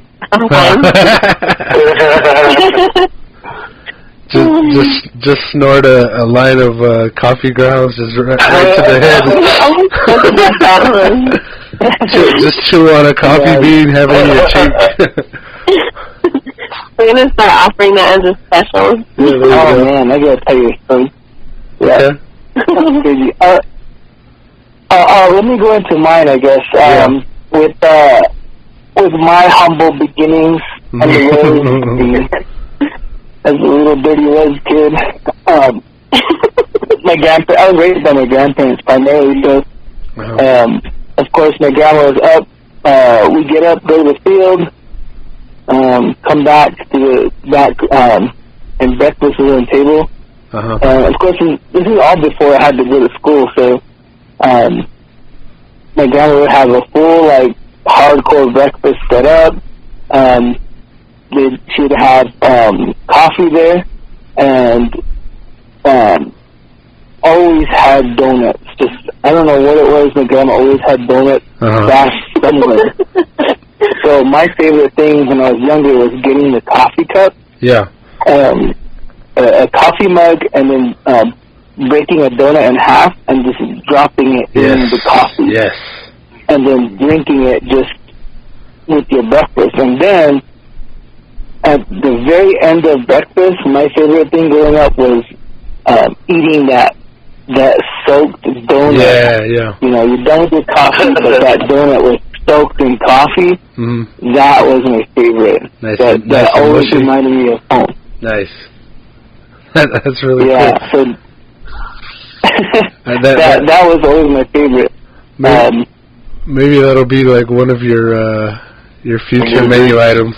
You call it the original Hugh, and there'll be a donut.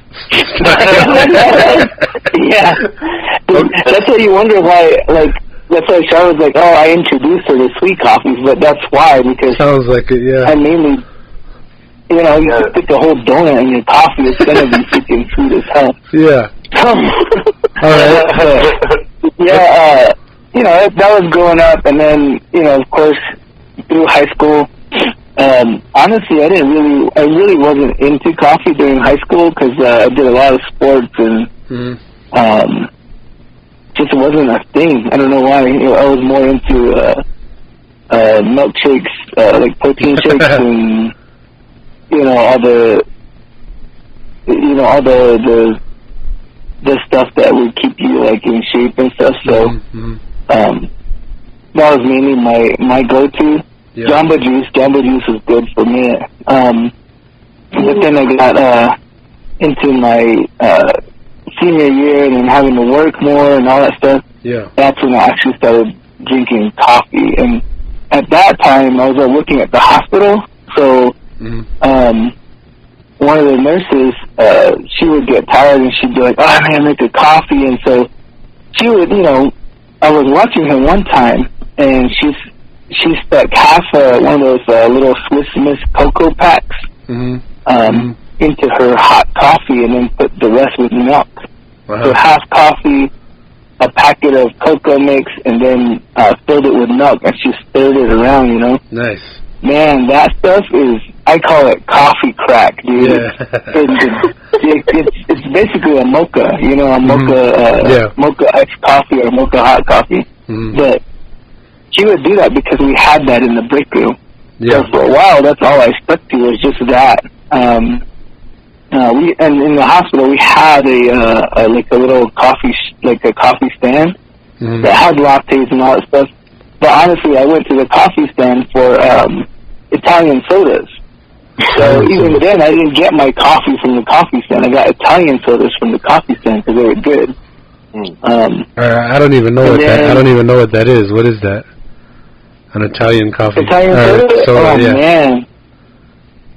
So it's actually what our Red Bull Italiano is kind of based on. Nice. Yeah. Nice. It's just it's basically our Italiano with the flavor, and we use a personal blend of like a sweet cream, but usually it's just like cream or something. Mm-hmm. And then some people use like club soda. Yeah. Or ginger ale. Ginger ale. Yeah. So it depends on where you get it from, but yeah, that's the gist of an Italian soda. It's yeah. Okay. But then I got into doing college and all that stuff, courses, and I got into study groups, and the wickedest thing that they used to do in school was they used to take the coffee grounds and like chew, you stick it in your gum. Oh wow! I was kidding earlier. That's so Yeah, I know. Because, you're in college, you got to do some all-nighters, and you had to stay up, so I was introduced to that. Wow. So, not chewing tobacco, but chewing... Coffee grounds. Like, putting the coffee grounds in your gums. Wow. That is a misuse. Yeah, it's definitely gross, but it was effective, and, it's physiologically, it definitely hits your... your system a lot quicker, a lot faster. Yeah, right in the mucous membrane. Yeah, in your medulla oblongata. Yeah, you gotta use the big words today. So it's just one of those things, and of course, you're doing all these finals or whatever. That's kind of what I was into, and then the only other coffee was. My go-to was always a caramel macchiato because I think I was that guy that was like went into the coffee shop. I was like, man, this is like, it is intimidating. That's why I totally relate. And for me, I remember I got a caramel macchiato once. That's all I ever ordered. Every time. Forever. I only ordered caramel mocks. It's all I ordered. And then now that I know what I know. Caramel mocks, they're good, they're sweet, but man, there's so many other options. I don't know. I did not take advantage of my whole experience with coffee and experimenting with it. Yeah. But then it got me to the point to where I was, strictly working, and of course that's when you have your morning cup of joe, you go to work, or you stop at, Starbucks or Dutch or wherever, and I never appreciated the small coffee shops like I do now. I was the problem, I was part of the problem in enabling these big companies to shovel old coffee to people that don't know better, or, just... Man, I was feeding the machine, for years, and so now I don't go. We don't. When we go into town or we do something, we're hitting the small coffee shops. We ask them, "Hey, what's a specialty drink? What's something cool you guys make here that I can't get anywhere else?" And we try it. Anything. You'd be surprised at the creativity of some of these people out there. Yeah, some of the small coffee shops, man. Some of them are real creative. I think the last one I had was. What is this? A place in Tempe that was South Tempe, and it was a raspberry something or another, but they made it with a sweet cream and espresso. It was a little bit different, but it was good. The end product was good, and I appreciated it. It was good. I would have made it different. Of course, you have your own way of doing things, but I could see what they were going for. So. Sometimes it's hit or miss when you go to when you do that kind of thing, but the bigger point is that I'm not part of the problem anymore. I'm not feeding them the machine. I like that. I'm glad that you guys also are patrons of other small businesses. I appreciate that. Like, I was kind of wondering if at some point it would come out that you guys only drink your own coffee now. Like, I'm glad that you guys still go out and try their, the other patrons, your patrons of small business. I like it.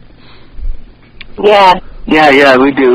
We're driving through Winslow just this last week, and we went to one of the small shops over there. Oh, we have a favorite out there. It's Mojo. Yeah, Winslow has Mojo. Mojo Coffee. Yeah, Mojo Coffee. The guy, he's not very outgoing and talkative, but you ask him about his stuff, he's very knowledgeable, and he roasts his own beans. Yeah, he roasts in the shop. Yeah, in the shop. So cool. Also, it probably smells really good too. Mojo, he's good, and he's from Hawaii, so. He's got, I think, the family connections with those good beans, too. Oh, cool. Yeah, I actually really like Kona coffee. Yeah, some of the Kona coffee is great. There's some that isn't, but that's just on taste. It's origin, it's single bean, it's versus blends, and that's a whole other conversation. Yeah, I'm sure. Next time. So you covered what you're drinking now, but I'm not sure if you did or not. Like, where are you in your timeline now? Right now, I guess my go-to is gonna be a cold brew for sure. Really? And our cold, if it's our shop. The time that we put into perfecting this cold brew, and the time we put into experimenting with it, and getting that right taste, man, it's good. If I want something hot, there's a very particular way that I make my hot coffee to where it's just black, but man, it's tasteful. It's so tasteful. You get the tobacco, you get the fruitiness, you get all those tones that you're supposed to taste in the bean. You get it when it's hot just by the way that I'm making it. Because it's not just in a drip coffee machine. It's not coming out of an espresso machine. It's a very specific way that we make our hot coffee when we just want it black and tasteful. Yeah, it's something that I don't even want to share on with you guys. I wouldn't. I'm like, dude, be quiet, man. Be quiet. You're saying too much. I'm like, all right, cool it. Yeah, there's a very specific process to make our black coffee, and man, it's that we don't know anybody that does it the same way that we do. And I'm sure there's somebody out there, we just don't know them. We don't know them, but it's great, and that's where I'm at right now. Cold brew, or if I'm getting a hot coffee, it's our proprietary method. That's basically it. So you're saying your favorite thing on your menu is also your favorite coffee now?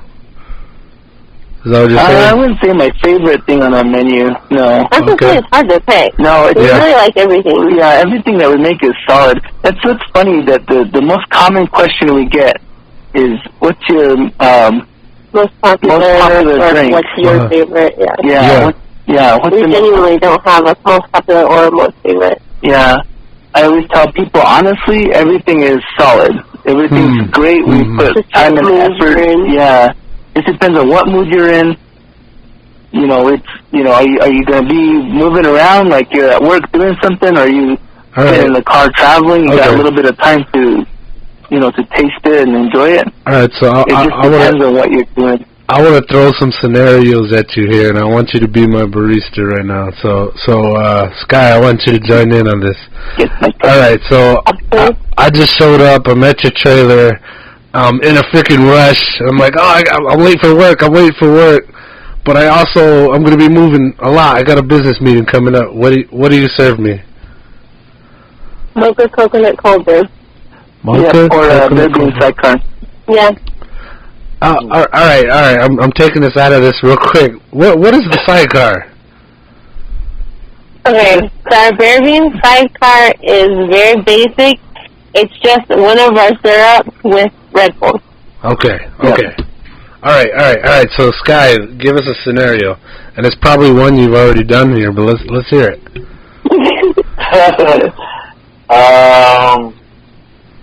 I got car full of family members that just need something to pick them up. maybe something sweet. Mm-hmm. How old are these family members? Yeah, I was going to ask. And they have puppies. Maybe in the 50s. Okay. All right. So, is that the whole description?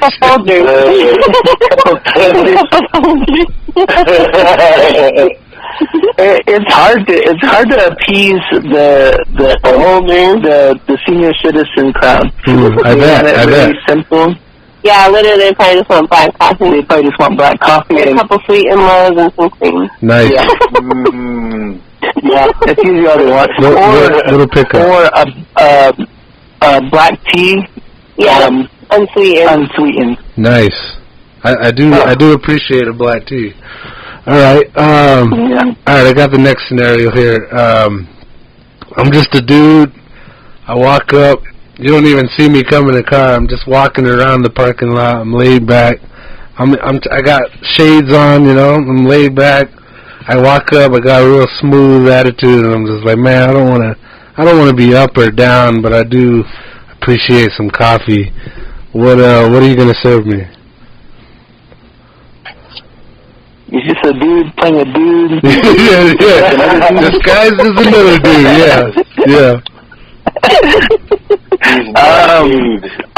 I'm laid back. No, yeah. I'm not trying to get super high. Yeah. Strawberry mango Italiano. Yeah, strawberry mango Italiano would be mango Italiano. Yeah. Sweet. That was awesome. Delicious. All right, Sky, what do you got? Well, I got a question. Like, so, I mean, it's similar to what we're asking, but like I guess, can you name some of the type of coffee drinkers that you? Yeah, that's a good one. Nice. Like the person that says don't talk to me till I have my coffee, or I guess. We literally talked about doing a video like this on social media. Yeah, so we talked about doing a short video of different types of coffee drinkers. Yeah, do it. You know, and this is one of them where you're like, just give me something, or I need my coffee. Give me coffee. You know, honestly, put it in the cup. Yeah. And honestly, it's like, okay, do you want iced or hot? And there's those people you really have to walk through. Yeah, you want iced or hot? Yeah, because they're just not. They're not willing to look at the menu. They're not willing to listen to you describe 10 things. Yeah. They just want you to give them what they want without knowing what they want.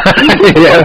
It's like that's the classic type. Yeah. It's like, okay, do you want iced or hot? You know, and it comes off as obnoxious that we're asking so many questions. Yeah, and there's like, okay, and we have so many options, you know, and of course, if they want to wake up, it's like, all right, I'm going to give you a sweet tea and cold brew, because right now I think you need it. You know, it's like, the cold brew that we have, it has more caffeine in it than regular coffee, so it's going to hit you better, and then it's really smooth, you know? Nice. We just got this one yesterday, right? This is one of my biggest pet peeves. Okay. This lady comes up already with a look on her face, and mind you, this is definitely a type. She's already got an attitude on her face, and she's just like, what do you guys even have here? And I was like, well, we got a nice big menu right here. And she's just like, well, do you have sugar-free? Yeah, we have sugar-free. Do you have non-fat milk? Yeah, we have non-fat milk. Well, just give me a latte with hazelnut. You want sugar-free hazelnut? No, just hazelnut. I'm like, what are you asking me questions? Oh, man. Yeah, that one gets me every time. Nice. Yeah. It's funny seeing that version from kids and adults. Like, they ask you, like, we get kids all the time. Sure. What's this? What's that? Okay, what's this? And they say, okay, I want a slushie then. All the coffee and everything, and then they get a slushie. Yeah. Nice. We can probably answer every scenario. I think the biggest thing is what you're in the mood for. You know, of course, you got to read the conversation. If they're open to something, one of our favorite things to do is when somebody says, "You know what? I haven't tried you guys before, but I want to try something." Yeah. Or they're a regular customer. They're like, "You know what? I've tried about everything. Yeah. I want to try something new. Surprise me." Mm-hmm. You know, and we call it. It's like we're spies out right now. Yeah. Give me something I haven't tried yet. Yeah. And right now, and we love that because it's like we call it read my cup. You know, my cup fortune. Yeah, my cup fortune. Nice. So it's here's a cup. Fill it with something that I'll like. You know, so we kind of take it on ourselves to be like, okay, what should we give them that's not on the menu? But, yeah. Cool. You know, That's actually how we came up with some of our drinks too, just like on the spot. Nice. Yeah. That kind of sounds good. Mhm. Yeah. Yeah. One thing I know that right now is one of my favorites is our Nitro cold brew, because we just got our Nitro system a couple months ago. Wow. And the Nitro cold brew, oh man, that's good. And then I like the Nitro lemonade. yeah, so if you really want to try lemonade. something different, get a lemon twist Nitro. Nitro. We put it through the Nitro system. Yeah, it's Cool. Sounds awesome, but I don't know what Nitro is. It Sounds cool. They're using that instead of carbon dioxide, right? Nitrogen? Yeah, I mean, it's better than, it's different texture for sure. Your nitrogen, you're putting nitrogen infusion into your drink, and We could explain the whole thing, but it'd be a conversation. it's a whole other conversation. But overall, It's delicious. That's all it gives you a good texture. Okay. All right. I'm gonna bring me. This is actually me walking up. I got a sweet tooth, and I like caramel. So I got a big time sweet tooth. Swirl. Caramel mocha swirl. We didn't even, we did not pre-discuss. No, we did not. It just came out at the same time. Caramel mocha swirl. Caramel mocha swirl, and then I think out of respect for Char and her grandpa, I'd probably throw some espresso shots in there too. Yeah? How's that sound? That one actually comes with this, but that one, depending on what size, comes with a double or a triple. Sweet. There you go. Problem solved already, right there. So caramel mocha, got whipped cream, and we top it with caramel and mocha drizzle on top. Cool. So I'm definitely gonna come down and support you guys when you come down in October, whenever that is. I'll be following your Instagram and see, waiting for the announcement that you're coming down. So I think what I'll do is I'll order that. And then I'll probably ask if you guys will whip me up something else on top of that. So 2 drinks. You got a guaranteed 2 drink sale right here. I'll definitely come down and support you guys. You say that now, but once you see some of the fall specials, business, some of the fall specials, we were having today we both had the pumpkin pie macchiato. Delicious. That thing is good, yeah. That's amazing. That sounds like a pie macchiato. Yeah, I liked how you said it's not pumpkin spice, and then you're like, yeah, it's pumpkin, and then we put a bunch of spices in it. I was like, okay. Because you think about pumpkin spice is a very particular spice. Yeah. But pumpkin pie is like you use all the spices that go into making a pumpkin pie, and none of them are actual pumpkin spice. Nice. Yeah.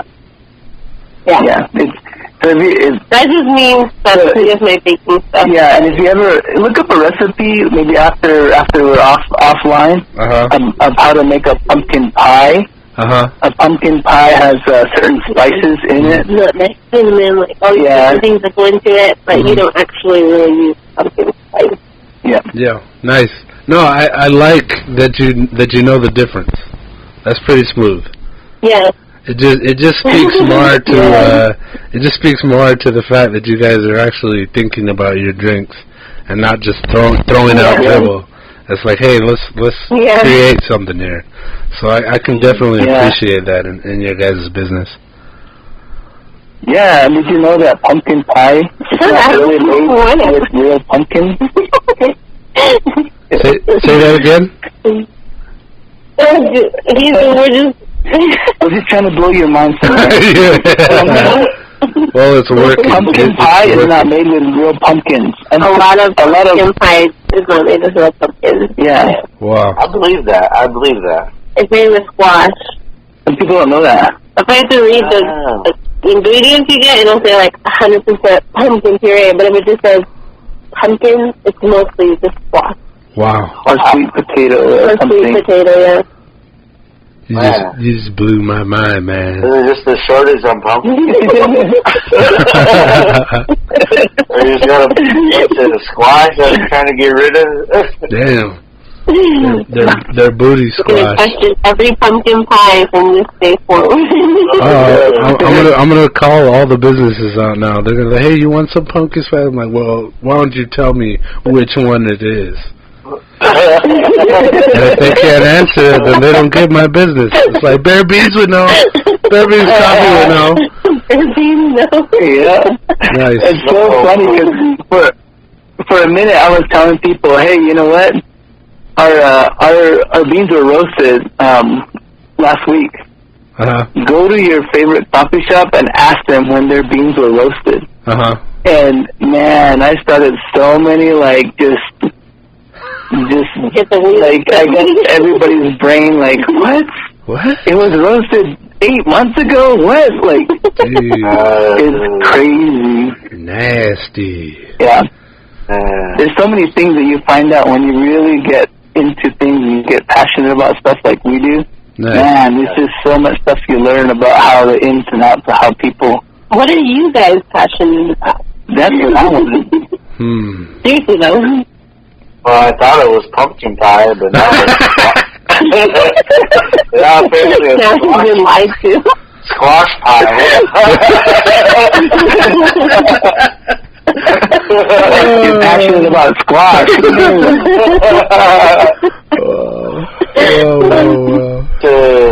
I think that's the same family, though. So I guess I was okay with being tricked, but yeah, you guys blew my mind multiple times. Wow. But yeah, I have all these questions, but they're like, cause I use a Keurig, and I don't know if that's like offensive to you guys. But No, there's so many possibilities for coffee, and it can taste good so many ways. There's nothing offensive about coffee. Good answer. All right, I like that, cause I rock the Keurigs. I remember just one time when I worked at UPS, they had this coffee machine, but it was like it almost looked like not an 8-track, but like a jukebox. Oh wow! And you press the button, and then the cup came out, and then it's whatever you ordered, it made it. But it was a big machine. I remember drinking coffee out of those. You know, I'd like to get yeah.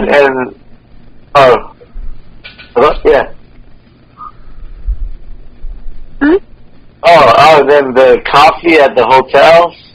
I don't know why. I have to have a coffee there. I know it's probably not the best coffee, but I'm staying at the hotel, so I have to drink that coffee there.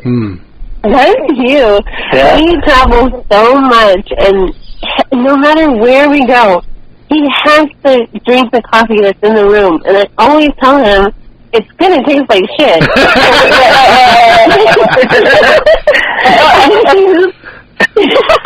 Yeah, I can bleep it out. No, I'm not. That's how she talks to me, dude. That's how she talks to me in the morning when I'm waking up. What? I don't know. I always tell him that tone or in a mean tone. I'm just kidding. But yeah, she warns me every time. But at the same time, it's like, yeah, I'm staying here. I'm gonna try it, you know. Yeah. And but here's the thing: I consider it a little bit of research because I know for a fact that right now we are providing coffee to people that are using the reusable K-cups. You know, they're the hard plastic and they have the filter. So we grind a special grind just for those K-cups, the reusable K-cups, and they fill up their K-cup and then they use it. Nice. So for me, I like to taste how everybody else's tastes in a Keurig. Yeah. And, so she gives me a hard time about it because I'm like, I'm spending money here. I'm gonna drink this. Yeah. I'm gonna drink this mofo right now. It tastes terrible. What about the cups, like the styrofoam cup versus like another biodegradable plastic? I mean, do you ever notice a taste difference in the cup you're using? Not a taste difference, but definitely a quality difference. Styrofoam's like really bad. It's like the worst you could use with your stuff. I think even plastic is better than styrofoam. We really wanted to do like a eco-friendly cups and stuff like that. Yeah. And we actually switched for a while. Yeah. We switched to like the very, very thin plastic. And people were spilling their drinks everywhere. Like because it was so thin, it wasn't stable enough to like hold. So anytime like people would buy like 3 drinks or more and think they could carry all of them, they put one in their arm and it literally the top would like bust off because it was such a thin plastic. I don't know if that was your question. Sorry, that was. We went through a whole phase with these people. Curious about it all. Yeah, I'm curious about it all. I like the attention to detail. That's good. Yeah. Yeah, we tried it, and I think it just wasn't. Our customers really hated it. Our customers hated it, and it wasn't good. But I mean, as far as taste difference, there wasn't really that much of a taste difference. However, if you stuck a hot drink into a plastic that isn't BPA free, I know like in the molecules you are, essentially you're melting all that stuff inside the lining, and it comes off into your drink. So I know that they found that that's potentially harmful to you. So that's why people don't put hot drinks in thin cups, also because it might melt, but well, you always get mad at me about drinking water from the truck that's been in there for a while. Yeah, so like, I get after her because, the regular water bottles, the store brand, you get a big case for like $3. Yeah.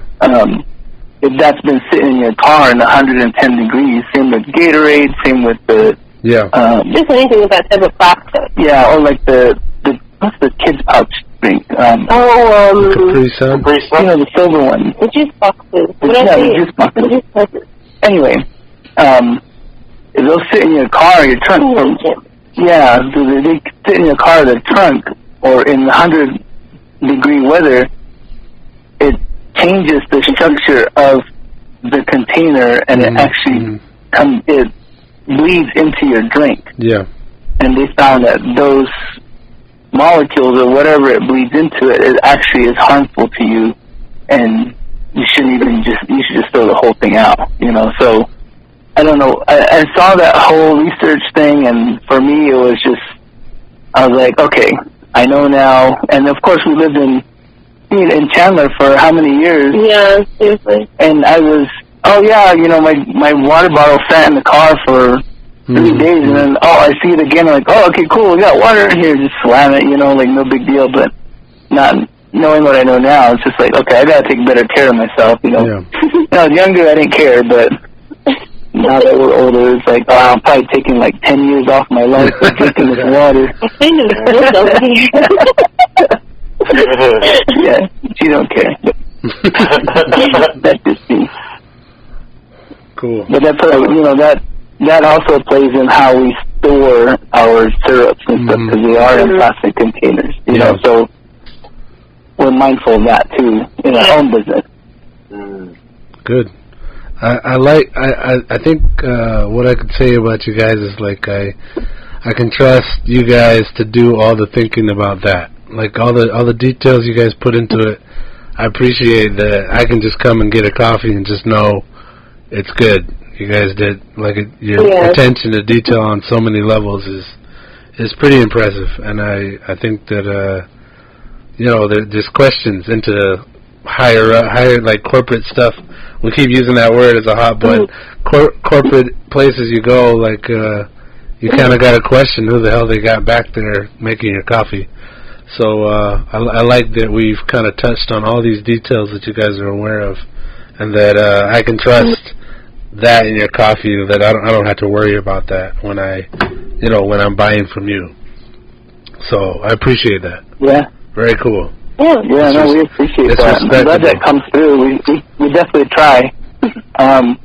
When I go to the big coffee shops and I see that they have super automatic espresso machines, they stick the cup underneath it, and then it has the beans on top. It automatically feeds the beans, it automatically grinds it, automatically pushes the shot out, and all they do is put the cup there. Yeah. In my head, I always think there's probably a little gerbil in there running on a little wheel, making this little machine go, and he's pressing buttons as he's running, Nice. That is so random.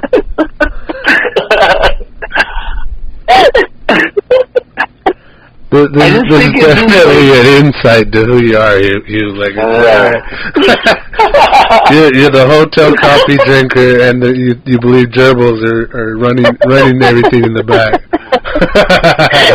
Yeah, because you wonder who's doing it all. Yeah. Like machines, man, and the gerbils. Oh, God. Next time you go to Starbucks, think of that. I'm going to. How else could I? Look at that machine and see what the barista's actually doing. They're just putting the cup there. Yeah, I'm gonna probably think of anytime something automatic happens now. I'm just like, where's the gerbil? That's what's happening in your Keurig at home. Yeah. Yeah. It's like a small gerbil. Well, I think we're at a good point here to say, like, I'm glad you guys came on the show. I think the TOs here will appreciate what you've said already. Like, and we're looking forward to your visit in October. We'll be following you on Instagram for sure. And I think I'm going to go and check out your guys' website on Facebook, thebearbeans.com. Sky, do you have any final words before I ask them for theirs? Do you have anything else to say? Just you guys are always welcome. You guys are always welcome to come back. I think we could probably talk for hours about coffee. Oh yeah. Yeah. So. I just look forward to you guys, keep doing what you guys are doing, because you guys are going in a pretty cool direction. Yeah. And I just want you guys to, keep on moving. Yeah. But So I've been a customer and I want to continue to support you guys, and you guys didn't get it in the beginning, these guys are native, and they're, producing this, one of a kind. Yeah. Superior too, it sounds like. Yeah, so it's like, come and get your coffee, and, try out some of the other, drinks. It's not just, if you're not a coffee drinker, they do got their teas and their juices and their, Italiano, and, I like the Mangoso. The Mangoso's good. I like how it has the little, Mexican candy in there. That was a good touch. So yeah, these guys are, you might not get the same thing all the time. It's constantly changing, and so I think that's awesome. So, you know, I appreciate the work you guys do. Yeah. Even the pre-work that no one sees. Yeah. And I think, and I'm glad that you guys explained that too, because you know, the work that you guys are doing and the product that's coming out, like, there's so much that goes into it. Like, you guys don't really need to say it, but it was good that you guys were able to kind of explain a little bit more and kind of, you know, really show, you know, the artistic, or not the artistic, but just the how the depth of coffee and what all goes into, you know, I don't know if that culture or that just that lifestyle, because coffee is such ingrained in everything. So, you know, how you guys are, you know, almost like not reinventing the wheel, but definitely like adding a lot of flair and just being creative. And I think that's you know, one thing about me is just like, you know, it's like, you know, you gotta be creative. You gotta be able to think outside the box, and you guys are showing that in all these different ways. So I'm glad you got to come and share a little bit about, you know, what goes into you guys' company, but also, you know, just hearing your guys' story and how you guys came to where you're at now. It's pretty cool. So, you know, I only look forward to hearing more, and, you know, like I said, like, wish you more success in the future. So, I can't wait to see you guys again. Yeah, so, I'm looking forward to meeting you guys. And for the listeners, I think that what this podcast is prove, or this episode is going to prove that not only can you enjoy their coffee, you guys are pretty enjoyable yourselves. Like, you're very, very personable, and people can come down and have a laugh with you. And I think we didn't bring it up yet, but I say it all the time on the podcast that you know, natives in general have this sense of humor that kind of translates between tribes, and I think you guys will do well to come out and have a conversation with you guys, because it's I've enjoyed it. I've got some real laughs here, so it was a pleasure talking to you guys. So right now I'd like each of you to, you know, say some final words to the audience and maybe your future customers. You know, take the wheel here and say what you want before we close this out here. Are you still there? I think I can speak for both of us in saying just thank you for having us. Yeah, seriously, it was more than we thought it was going to be, honestly. Like, we didn't really know what to expect. Yeah. Good. We do snippets of little interviews and questions and answers here and there, but it's nice to have the free form, so I appreciate what you guys are doing. You guys are, you know, obviously you guys are real with your guests, and that's something that we like to translate in our business. You project that out to everybody. We try to. Or try to, yeah. We're very candid with who we are. We're not, you know, we're not crazy. We're just a little odd sometimes. I think me more so than her, but you know, you guys definitely complement each other. It's like you're crazy with her straight up. Like it works. It works. Maybe we should start a podcast. Yeah, no, we just appreciate it. I think everybody in general across Native country. I mean, we've received support not only from people in Arizona, but you know, people in Saquon and Cabazon on that side, and then over in Oklahoma, and even in New York. We had somebody, one of the natives in New York, order from us and actually came down to see us a number of times to get something to drink. Cool. It's been really, like, I know we definitely didn't expect to be where we are today when we started, but we're happy to be where we are now, and, you know, bright future, all good things, and we're really excited to see where it goes, honestly. it's taking us on a little bit of a journey, and we're more than happy to be here and serving everybody coffee. Nice. Yeah. So I think that's pretty much it. We're not really. We definitely. We don't have any philosophical words. No. Yeah. Go out and fight the good fight, people. Yeah. Well, and they'll make the coffee there. Yeah. So. And drink hotel room coffee. And respect your gerbils. Yeah. They make your coffee. They make it all happen out there. So guys, listeners, come and get your coffee. They're coming in October, and I'm sure they were saying they have items that you can order, and they'll send it to you, and you can make your own coffee at home using their fresh products. I can't wait for you guys to come down. I think you guys have earned everything you have.